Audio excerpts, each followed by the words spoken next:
Hello friends, ನಮಸ್ಕಾರ. ನಾಡುನುಡಿ ಲೈವ್ಗೆ ಸ್ವಾಗತ. ಸ್ನೇಹಿತರೆ, ಹೆಚ್ಚುತ್ತಾ ಇರುವಂತಹ ಇರಾನ್ ಯುದ್ಧವು ಕಚ್ಚಾ ತೈಲ ಬೆಲೆ ಮತ್ತು ಇಂಧನ ಪೂರೈಕೆ ಕೊರತೆಗಳ ಮೇಲೆ ನೇರ ಪರಿಣಾಮವನ್ನು ಬೀರ್ತಾ ಇದೆ. ಇದರಿಂದಾಗಿ ಇಂಧನ ಬಿಕ್ಕಟ್ಟಿನಿಂದ ಮತ್ತೊಂದು ಕೋವಿಡ್ ಮಾದರಿಯ ಲಾಕ್ಡೌನ್ ಆಗುತ್ತೆ ಎಂಬ ಸುದ್ದಿ ಹರಿದಾಡ್ತಾ ಇದೆ. ಹಾಗಾದ್ರೆ ಏನಿದೆ ಈ ಸುದ್ದಿ? ವಿಡಿಯೋವನ್ನು ಕಂಪ್ಲೀಟ್ ಆಗಿ ವಾಚ್ ಮಾಡಿ.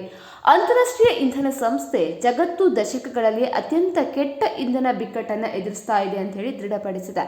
ಪರಿಸ್ಥಿತಿ ತುಂಬಾ ಗಂಭೀರವಾಗಿದೆ ಅಂತ ಹೇಳಿ ಒತ್ತಿ ಕೂಡ ಹೇಳಿದೆ. ಜಗತ್ತು ದಿನಕ್ಕೆ 11 ಮಿಲಿಯನ್ ಬ್ಯಾರೆಲ್ಗಳನ್ನು ಕಳೆದುಕೊಳ್ತಾ ಇದೆ.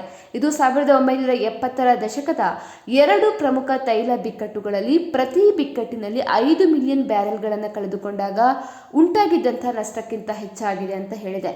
ಅದೇ ರೀತಿ ಜಾಗತಿಕ ಇಂಧನ ಬಿಕ್ಕಟ್ಟನ್ನು ನಿಭಾಯಿಸುವ ಬಗ್ಗೆ IEA ಸಲಹೆ ಕೂಡ ಇದೀಗ ನೀಡಿರುವಂಥದ್ದು. ಮನೆಯಿಂದ ಕೆಲಸ ಮಾಡುವುದು, ನಿಧಾನವಾಗಿ ಚಾಲನೆ ಮಾಡುವುದು, ಅದೇ ರೀತಿ ಗ್ಯಾಸ್ ಕುಕ್ಕರ್ಗಳನ್ನು ಬಳಸದೇ ಇರುವುದು ಮುಂತಾದ ಇಂಧನ ಸಂರಕ್ಷಣಾ ಕ್ರಮಗಳನ್ನು ಕೂಡ ಜಾರಿಗೆ ತಂದಿದೆ.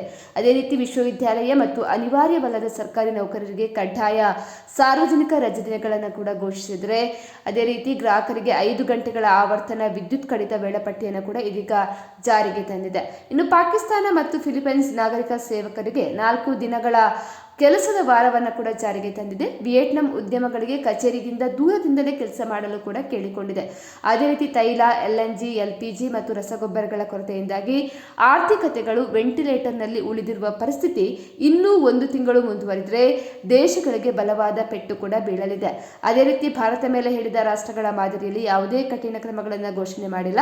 ಆದರೂ ಕೋವಿಡ್ ತರಹದ ಲಾಕ್ಡೌನ್ನ ಸಂಭಾವನತೆ ಇದೆ ಅಂತ ಹೇಳಿ ಇದೀಗ ಭಯ ಕೂಡ ಮೂಡ್ತಾ ಇದೆ. ಇದಲ್ಲದೆ ನಿಧಾನಗತಿ ಅಥವಾ ಆರ್ಥಿಕ ಹಿಂಜರಿತಕ್ಕೆ ಕೂಡ ಕಾರಣ ಆಗಲಿದೆ ಅಂತ ಹೇಳಿ ಇದೀಗ ಸ್ಪಷ್ಟನೆ ನೀಡಿದೆ. ಸ್ನೇಹಿತರೆ, ಮಾಹಿತಿ ಇಷ್ಟ ಆದಲ್ಲಿ ವಿಡಿಯೋಗೊಂದು ಲೈಕ್ ಅನ್ನು ಕೊಡಿ. ಅದೇ ರೀತಿ ನಮ್ಮ ಚಾನೆಲ್ ಅನ್ನು ಕೂಡ ನೀವು ಸಬ್ಸ್ಕ್ರೈಬ್ ಮಾಡ್ಕೊಳ್ಳಿ.